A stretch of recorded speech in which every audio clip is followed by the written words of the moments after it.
Reka tubashimire kandi tubahe ikaze mwe mukurikira amakuru n'ibiganiro tubagezaho gatanu kuri gatanu, tubagezaho amakuru n'ibiganiro biba bitandukanye by'umwihariko twibanda mu makuru aba arimo aravugwa hano mu karere k'ibiyaga bigari, tukagaruka ku yagendanye n'umutekano ndetse na politike. Twibuze cyane, reka tunyarukire muri Repubulika Iharanira Demokarasi ya Kongo, maze abaro tureba amakuru yacu kubirimo birahavugwa muri Kongo. Uti biteye bite?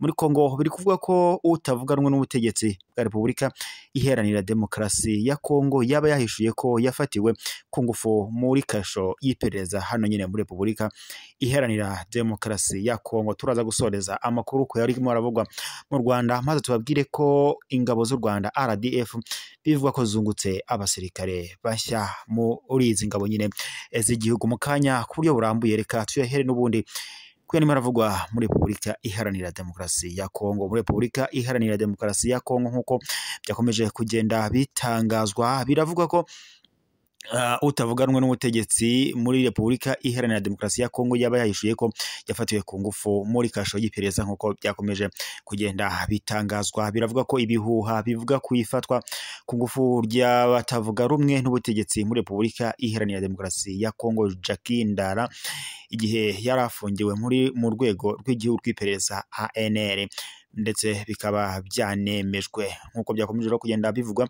Uyu munyapolitike avuga ko yafashwe ku ngufu mu kigo cy'igihugu gishinzwe iperereza mbere yo kwimurirwa muri gereza nkuru ya Makara kuri iki cyumweru tariki ya 22 Nzeri umwaka wa 2024. Umunyapolitike wo mu ishyaka rya Moise Katumbi wahoze kandi ari umunyamakuru mu by'umuco uzwi cyane, yabitangaje mu kiganiro kuri telefone n'umunyamakuru Bibi Kapinga nk'uko tubikesha Media Congo .net. Nk'uko rero byakomeje kugenda bivugwa, yagize ati hanyuma abo nibo bantu bamwe bazakubwira ko barwanya ubutinganyi ariko babukoresha nk'intwaro yo kwica urubozo.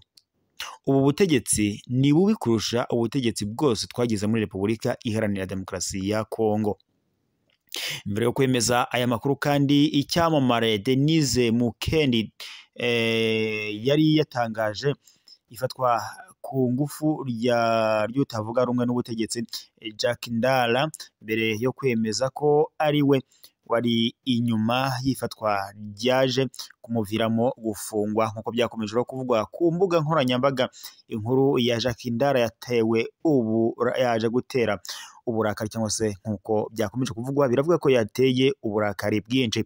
Abantu benshi bashishikariza perezida w'umuryango Mouvement de Réveil et de Prise de Conscience kujyana mu butabera mpuzamahanga uru rwego rushinzwe iperereza muri Kongo ANR nk'uko byakomeje kugenda bitangazwa. Reka amakuru yacu tuyasoreze ko yarimo haravugwa mu Rwanda muri RDF. Biravuga ko igisirikare cy'u Rwanda RDF cyaba cyakiriye abasirikare bashyashya cyangwa se bashya nk'uko byakomeje kugenda bitangazwa. Igisirikare cy'u Rwanda RDF cyinjije mu ngabo abasirikare bashya barimo abasore n'inkumi bari bamaze amezi 6 mu myitozo mu ishuri ry'imyitozo rya gisirikare rya Nasho mu karere ka Kirehe nk'uko byakomeje kugenda bitangazwa. Umuhango wo kwakira ku mugaragaro aba basirikare bashya wayobowe n'umugaba mukuru w'ingabo z'u Rwanda General Mubaraka Muganga, kandi witabiriwe n'abandi basirikare bakuru barimo abajenerali, ofisiye bakuru n'abato ndetse n'izindi nzego za RDF nk'uko byakomeje kugenda bitangazwa. Muri uyu muhango kandi abasoje iyi myitozo bagaragaje ubuhanga bahungukiye, harimo gukoresha intwaro ndetse n'imyitozo itandukanye njyarugamba ndetse n'amayeri atandukanye ku rugamba, ndetse harimo n'abashimangira ko biteguye neza gukorera igihugu nk'uko byakomeje kugarukwaho muri uyu muhango. Mu ijambo rye, General Mubaraka Muganga yashimye aba basirikare binjiye mu ngabo z'u Rwanda kubera kwihangana bagaragaje ndetse no kudacika kubacika intege muri iki gihe bamaze mu myitozo nk'uko byakomeje kugenda bigarukwaho nyine muri uyu muhango. Yaboneyeho kandi kubaha ikaze mu muryango mugari wa RDF, anabasaba gushyira mu bikorwa ubumenyi n'ubuhanga bungukiye muri iyi myitozo basoje kugira ngo bizabafashe mu kurengera ubusugire bw'igihugu cyangwa se bw'u Rwanda no kurinda abaturage barwo. Yashimangiye kandi akamaro ko kubahiriza indangagaciro z'ibanze za RDF, cyane cyane imyitwarire iboneye kuko ariyo izafasha gukorana neza na bagenzi babo basanze. Muri uwo muhango Bizumuremyi Elisa niwe wahawe igihembo nk'uwahize abandi muri rusange, akurikirwa na Shimiyimana Leonce. Nk'uko muri nyine uyu muhango byakomeje kugenda bigarukwaho mu makuru atandukanye, cyangwa se muri uyu muhango nyine wari urimo urabera muri Repubulika Iharanira Demokarasi. Uyu muhango wari urimo urabera mu Rwanda cyangwa se mu karere ka Kirehe nk'uko byakomeje kugenda bitangaza. Reka dusoreze amakuru yacu muri Kenya. Umunya-Uganda Dogiteri Caroline Asimwe usanzwe ari umunyadiplomate mu muryango wa Afurika y'Iburasirazuba yatawe muri yombi afatiwe muri Kenya nk'uko byakomeje kugenda bitangazwa.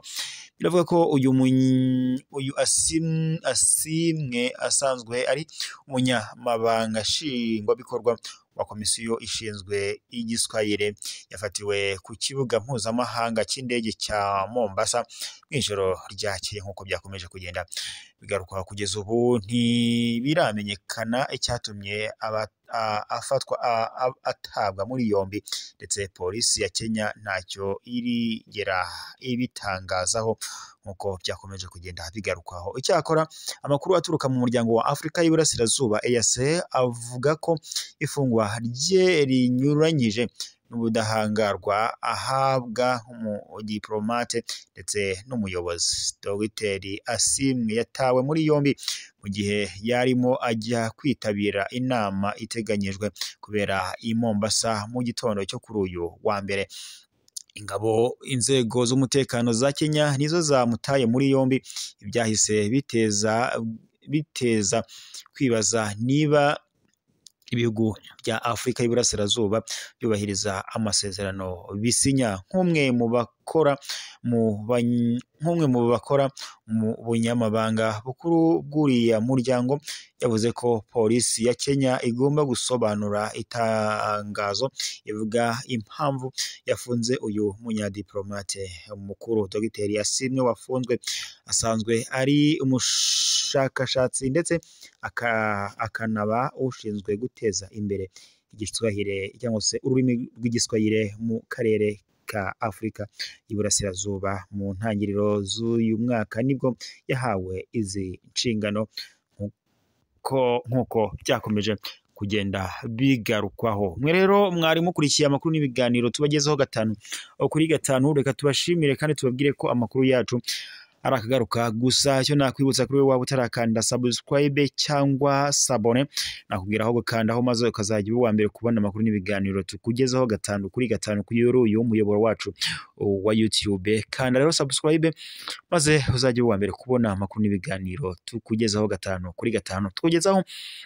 amakuru n'ibiganiro biba bitandukanye, aho tugaruka ku makuru ya politike, umutekano ndetse n'andi yose haba arimo aragenda acaracara hano muri aka karere k'ibiyaga bigari.